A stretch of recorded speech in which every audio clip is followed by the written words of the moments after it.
Brace yourself because this video is wild. A couple weeks ago, we covered the lawsuit that Sssniperwolf was served from her former business partner and lover, Evan Young, but known on the internet as Sausage. Sssniperwolf has now responded to this lawsuit and she's desperate to get out of it because, according to the lawyer I've been talking to, her response is far from normal, which we'll get into. But this lawsuit from Sausage is alleging a lot, including that he was the backbone of the channel. But some of the main points were that he convinced her to pivot from her original channel, Sexy Sniper, to create this joint channel called Sssniperwolf that they apparently own 50-50%. And even said in the complaint that the concept behind Sssniperwolf's YouTube channel was that Young, or Evan or Sausage, would play video games such as Call of Duty or Metal Gear Rising and record his gameplay. Young would then prepare a script for each recording for Shalesh, who's Sssniperwolf, to read on camera while acting as though she was playing the recorded video game footage. I said this in my last video, but apparently she's just been reacting to content her entire career, but became more honest about it in the last couple of years. But all this makes it seem like Evan Young was the YouTuber and she was the actress in the face of the channel. And in Evan's complaint, they said that they've been a joint venture since the start of the channel, which was January 19th of 2013 when Sausage actually created the channel. And in the complaint, Young said that he's been at all times involved in creating video ideas, script writing, directing, video editing, posting finished videos to the channel, and market research and analysis. And then, as previously stated, when she was a gaming channel, he would also record the gameplay as well. So I mean, if all this is accurate, this man was carrying her entire career. And I mean, eventually he was rewarded massively from this channel as he owned 50% of the company that owned the Sssniperwolf YouTube channel called Channel Red. And it seems like everything was great until they broke up, because apparently they were married. So this apparently happened in September of 2022, and this is where things started to get incredibly messy, because divorces, they're messy enough to begin with, but add a business that's making millions of dollars monthly to the mix, and you're gonna have a whole new level of ugly. Because here in the complaint, Evan Young, or Sausage, is alleging that Sssniperwolf began to actively take steps to lock him out of their business relationship conducted through the company they own 50-50 together. Some of the examples he used is that Sssniperwolf allegedly went behind his back to sign a deal with G Fuel without letting him know of the deal. So naturally, he didn't get his share of the payment from it either. And he's also alleging that this isn't the only case of this. She also apparently created more channels without Evan, like Sssniperwolf Top Videos, Sssniperwolf Espanol, and so on and so on. And by looking at her social blade, you can really see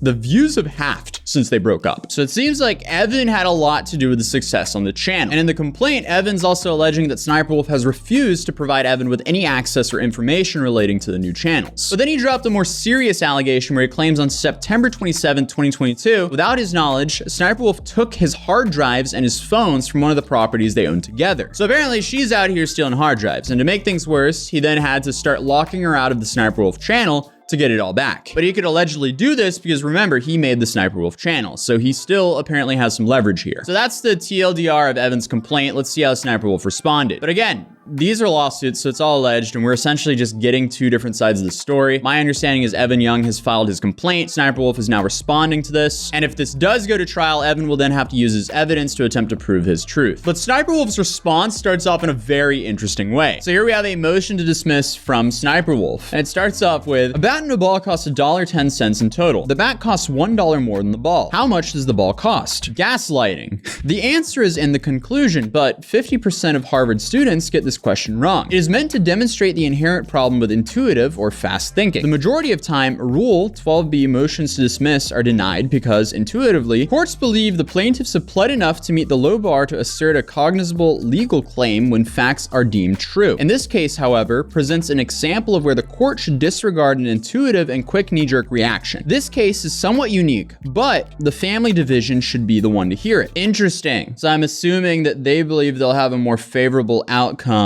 in the family division. So I guess that was like the preface here. So it starts off with Young vindictively brought the instant action on his own behalf, with vague reference to Channel Red throughout the complaint. Because Shalesh allowed a prior action, Channel Red versus Young, TRO action, to be dismissed. Young and Shalesh are currently married and are 50-50 owners of Channel Red LLC. Channel Red owns two lucrative YouTube channels. Shalesh is the star of the channels under the globally recognized monikers Sssniperwolf and Little Leah. In 2022, Young filed a dissolution proceeding, Young versus Shalesh, Maricopa County. Just after filing the dissolution proceeding, Young unilaterally, surreptitiously, and without any company authority, locked Shalesh out of the channels to obtain a litigation advantage in the dissolution proceeding. In response, Channel Red and Shalesh filed a TRO action seeking access because Shalesh is the star of the channels, and Young's nonsensical and spiteful behavior caused significant reputational damage to the channels and threatened impeding financial devastation to Channel Channel Red and its assets. See, that's interesting because now that's her side of the story. His side of the story is he did that because she allegedly stole his phones and hard drives from the house they own together. It's safe to say this is going to be a very interesting case. While conceitedly similar to the instant litigation, the TRO action was distinct because it sought a temporary restraining order to obtain immediate access to the channels. Following the initial filing in the TRO action, the parties quickly negotiated a ceasefire because Young came to his senses and understood that his unhinged behavior would only tank the channels. Accordingly, Young returned access to Shailesh so that she could continue to post videos to the channels for Channel Red's benefit and ultimately the marital community's benefit. Afterwards, Shailesh and Channel Red allowed the TRO action to be dismissed administratively because Shailesh obtained access she sought. The remaining issues seem best left to the family division and the dissolution proceeding. This instant case should be dismissed because the issues are subsumed by the dissolution proceeding. Here, Young vaguely asserts claims on Channel Red's behalf, but his claims actually center around him. Direct claims that Shailesh caused damage to him, not Channel Red. There is no reason why the family division cannot address the myriad of allegations, most of which are false, in the dissolution proceeding. None of the causes of actions asserted are meant to protect Channel Red. Instead, the claims for breach of fiduciary duty and breach of contract are simply disguised community waste claims. The remaining claims should be dismissed for other pleading deficiencies, but to the extent they survive. There's no reason why the family division cannot address them. That said, if the court is inclined to allow the separate action to proceed, it should at minimum dismiss Channel Red as a plaintiff. Channel Red has not alleged any separate interest from Young. At its barest essence, Young is alleging that Shailesh locked Young out of operations and absconded with Channel Red opportunities and profits, of which he claims he is entitled to half. Channel Red has not alleged any separate damage to it. The complaint contains Young's direct claims only. Many of these other claims also fail for independent reasons. For example, in count 3, breach of implied covenant and good faith. Young fails to allege anything distinct from the breach of contract claim. In count 2, count 4, intentional interferences with business expectancy is wanting because whatever interference Young is claiming was not wrongful. Shailesh, the star of the YouTube channels, can enter into whatever sponsorship deals she deems appropriate. Moreover, there is no allegation that any vendor, sponsor, supplier, or business partner, G Fuel, or otherwise terminated or breached a deal with Channel Red as a result of Shailesh's wrongful conduct. Young cannot meet the element for this claim. Okay, so that's interesting. If I understood that correctly, she believes it's her right to do that and she doesn't have to do that through Channel Red. Count 5, conversion, fails because a party cannot convert money unless it's a specific fund, which Young does not allege here. Insofar as Young alleges that Shailesh converted opportunities, conversion only applies to tangible chattel, not intangibles unless they are merged with the writing. This claim fits better as breach of fiduciary duty, not conversion. Count 6, accounting, fails because there is no such cause of action under Arizona law. And accounting may be a remedy, specifically one under an injunctive relief cause of action, but it is not a distinct cause of action. As set forth below, the complaint should be dismissed, either in whole or at least partially, and Shailesh requests an award of attorney's fees pursuant to ARS, whatever. The family division is better equipped to decide. So yeah, I'm assuming that she believes that she's going to have a better outcome in this division. The complaint does not distinguish between Channel Red's damages versus Young's. While Young has historically claimed that he is Sssniperwolf and he is the creative force behind the channels, even though any casual YouTube search reveals that Shailesh is the star of the channels, in order to maintain this separate action, Young needed to allege that Channel Red suffered damage independent from him because, despite his tortured position, they are not the same. Otherwise, there is no reason for this cause of action to remain in the civil division when the issues are merged with an already filed and well underway dissolution proceeding. Young didn't make any such allegations regarding Channel Red. Instead, Young defined the breach of fiduciary duty claim with respect to himself only. Shailesh failed to remit Young's equal share of profits, diverting profits, entering into brand deals, sponsorships, and/or other contracts without consent from Young, withholding of corporate data from Young, creation of subsequent channels despite direct objection from Young, and denying Young access to the Channel Red social media accounts. None of these allegations relate to Channel Red's damages, simply damages to Young. The breach of contract and breach of implied covenant claims, counts 2 and 3, parrot the identical allegations. Those claims are simply disguised community waste claims. As argued above, Channel Red has not distinguished any of the claims it asserts against Shailesh. Young has not, because he can't distinguish between those claims that directly impact him and any alleged harm to Channel Red. Simply put, consistent with Young's unreasonably high sense of his own importance, he wants his share and his say. See complaint generally. But there is nothing in the complaint that alleges actual damages to Channel Red. Furthermore, Young did not comply with ARS 293802 because he failed to make a derivative demand before instituting this action on Channel Red's behalf. behalf. Accordingly, at a minimum, if the court is not inclined to dismiss the entire lawsuit, the court should dismiss Channel Red as a plaintiff. The remaining issues can be addressed in the family division. Intentional interference. Young's own allegations belie an action for intentional interference. A prima facie case of intentional interferences with contract requires alleging the following: the existence of valid contractual relationship or expectancy. 2. Knowledge of a relationship on the part of the interferer. 3. Intentional interferences inducing or causing a breach, resulting damage to the party whose relationship has been disrupted. And 5. The defendant acted improperly. Young did not allege any breach to the contrary. Young alleges the opposite. Shailesh entered into business arrangements and or brand deals on Channel Red's behalf when Young explicitly made clear to Shailesh that these unilaterally brand deals could negatively impact Channel Red, because the brand deals and business arrangements did not exist before. The claim falls flat on its face, but further, there's no allegation that these brand deals or business arrangements breached as a result of Shailesh's interference. They actually signed deals. The court should dismiss the cause of action. Okay, so I'm skipping around in this lawsuit because there's a lot of legal jargon, as I've already read to you guys now, but this whole conversion segment is a little bit interesting because it seems like there's some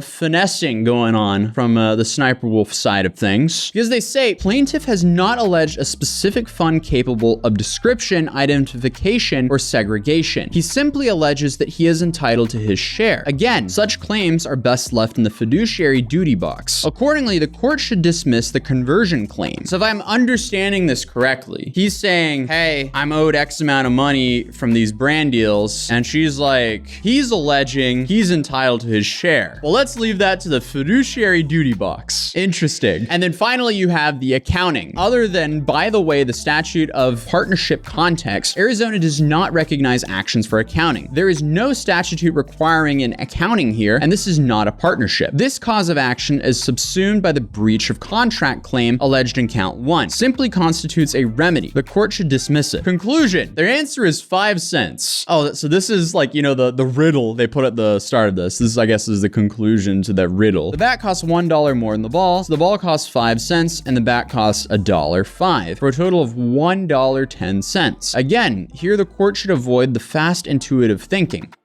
Instead, this entire complaint should be dismissed and tried in a family division because Young does not allege any claims distinct to Channel Red. If the court is inclined to duplicate the family division's work, it should still dismiss Channel Red because Young does not allege separate actions on its behalf. And finally, many of the claims asserted are deficient for technical pleading reasons and do not survive 12b6 analysis. The court should dismiss and award Shailesh her attorney's fees. Fascinating. Now, is it normal to start a dismissal with a riddle and then end it with the answer to the riddle? I don't know, but definitely a very interesting response by Sssniperwolf. This is definitely going to be a very interesting case to follow. If you want to see the full lawsuit that Sausage filed, you can click here, but if you made it this far, you're a real one. So can you do me a favor and subscribe to Madcaster? Because if it wasn't for him, I wouldn't receive these documents. So I'll be linking his channel right down on the top of the description here and right here. So it'd be awesome if you guys went over and subscribed to him because he does a great job as a lawyer to explain a lot of these feuds that happen on the internet. Well, this is definitely not the end of the story, so stay tuned.